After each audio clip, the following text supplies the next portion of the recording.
ഞാനില്ലേ ഇന്ന് നിങ്ങളൊരു സാധനം പരിചയപ്പെടുത്താലോ എന്ന് പറഞ്ഞിട്ട് ഇതുണ്ടോ നിങ്ങൾക്ക് കാണുന്നുണ്ട്. അപ്പൊ അതാ ഇതുണ്ടോ, അതാ ഇങ്ങനത്തെ ഒരു സാധനം തന്നെ ഞെല്ലുന്നുണ്ടോ, ഇതെല്ലാം ഞെല്ലുന്നുണ്ടോ, ഇതാ ഇതിന്റെ വള്ളി കണ്ടോ. ഇതെന്തെന്ന് അറിയാം? ഇതാണ് ചിറ്റാമൃത്. ചിറ്റാമൃത് എന്ന് പറയും ഈ മരുന്നിനാ. ഇതെന്തിനാണ് ഉപയോഗിക്കുന്നത്? ഷുഗറിനെല്ലാം ഉപയോഗിക്കുന്ന മരുന്നാണ്. ഇന്നൊരു കഷ്ണം ഞാൻ പൊട്ടിക്കാം. ഇതിൽ നിറച്ച് ചെറിയൊരു കണ്ടം വന്നിട്ട് ഇവിടെ നട്ടേന്ന് ഈ മരത്തിന്, ഈ പുളി മരത്തിന് നട്ടത്. ഇപ്പൊ വലിയതായി പൊട്ടിക്കാനേ കിട്ടുന്നില്ല. ഇതുണ്ടോ, ഇതുണ്ടോ, ഇതാണ് ആ മരുന്ന് ചിറ്റാമ്പത്.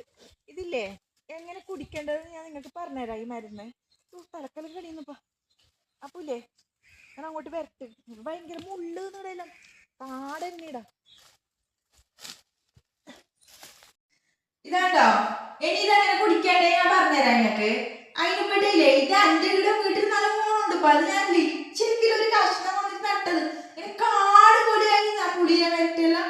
അപ്പൊ നിങ്ങൾക്ക് ഇത് ചെറിയൊരു കഷ്ണം എന്താ കിട്ടിയാൽ വന്നിട്ട് നട്ടാൽ നല്ല മരുന്നാണ് കേട്ടല്ല. പിന്നീലേ ഇതിപ്പോ എന്താ പറയേണ്ടത്, പൊട്ടാതിരിക്കുമ്പോ ഒരെണ്ണം നമുക്ക് കൊണ്ടുവന്ന് കഴിക്കാം. കൊണ്ടുവന്നിട്ടാകുമ്പോ ഇത് ഒരു ദിവസത്തോടെ തന്നെ കുടിച്ചിട്ട് തീർക്കാൻ കഴിയില്ലല്ലോ നമുക്ക്, ദിവസം കുടിക്കേണ്ടേപ്പാ.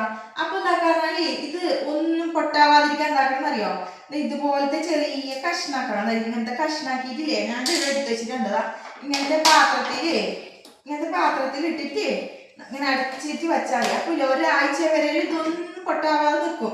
പക്ഷേ ഇല്ലേ അങ്ങനെ മുറിച്ചിടുമ്പോ ഇതിന്റെ ഈ തൊലിയുണ്ടോ, ഈ തൊലിയുണ്ടോ, ഇത് കളഞ്ഞൂടാട്ടാ. ഇത് കളയാതെ തന്നെ മുറിച്ചിട്ട് അങ്ങനെ ഇട്ട് വെക്കണം.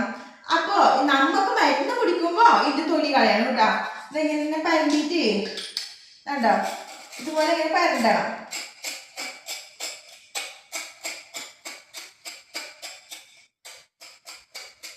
ഇങ്ങനെ പരണ്ടുമ്പോ നോക്കണം കേട്ടാ, കൈയൊന്നും മുറിഞ്ഞല്ല, കൈ മുറിയാതെ നോക്കണം കേട്ടാ.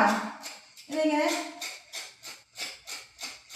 ഇങ്ങനെ തൊലി കളയണം. എന്നിട്ട് എന്താക്കണം എന്ന് പറഞ്ഞാല് ഇതാ ഇങ്ങനത്തെ കഷ്ണാക്കാം. ഇങ്ങനത്തെ കഷ്ണം 2-3-4 കഷ്ണം ഞങ്ങളുടെ ആക്കി വെച്ചിട്ടുണ്ട്. ഇപ്പൊ അതാ ഇങ്ങനത്തെ കഷ്ണാക്കൂലേ, ഇതാ ഇങ്ങനത്തെ കഷ്ണാക്കിയിട്ട് ഇങ്ങനത്തെ കുട്ടി ഉണ്ടല്ലോ, ഈ കുട്ടിയിലിട്ടിട്ട് ഇങ്ങനെ കുളിക്കാം. നല്ല പാനി കുളിക്കാം. കുളിക്കുമ്പോ നോക്കണം കൈക്കൊന്നും കുത്തിക്കൂടാ. ഇതുപോലെ കുളിക്കാം. കുളിക്കുമ്പോ ഇതെല്ലാം ഒടിയൂലേതാ, ഇങ്ങനെ ഒടിയൂതാണ്ടോ. എന്നിട്ട് എന്താക്കാറ, ഒരു ഗ്ലാസ് ഇങ്ങനത്തെ വെള്ളം എടുക്കാം. ഇങ്ങനത്തെ ഒരു ഗ്ലാസ് വെള്ളത്തിൽ ഇത് ഇട്ടിട്ട് വെക്കാം. പക്ഷേ ഇത് ഇട്ടിട്ട് വെച്ചിട്ടാകുമ്പോ അപ്പൊ തന്നെ കുടിച്ചൂടാ. ഇന്ന് ഇട്ട് വെച്ചാൽ നാളെ കുടിച്ചൂടും. ഇതാണ്ടോ, ഇതില്ലേ ഇത് ഇങ്ങനത്തെ പാത്രം വെച്ചിട്ട് ഇങ്ങനെ ഇരിക്കാം. അപ്പൊ ഇതിന്റെ പൊടിയെല്ലാം ഇത് വരുക കണ്ടാ. അപ്പൂലേ ഇങ്ങനത്തെ ലൈറ്റ് മഞ്ഞ കളർ പോലത്തെ നല്ലതാ മരുന്ന് റെഡിയായി. അപ്പൂലേ ഇത് വെറു വയറ്റില് രാവിലെ കുടിക്കണം. ചായ ഒന്നും കുടിക്കാതെ വെറു വയറ്റില് കുടിക്കണം. അപ്പൊ ഷുഗറും കുറഞ്ഞു കിട്ടും. പിന്നെ നമ്മളെ ഇതില്ലേ വിശപ്പില്ലായ്മ ഉണ്ടാവൂലേ, അതിന് നല്ല മരുന്നാണ് ഇത്. അപ്പൊ ഇതെല്ലാരും ഒന്ന് ചെയ്തു നോക്കണം കേട്ടാ. ഈ മരുന്ന്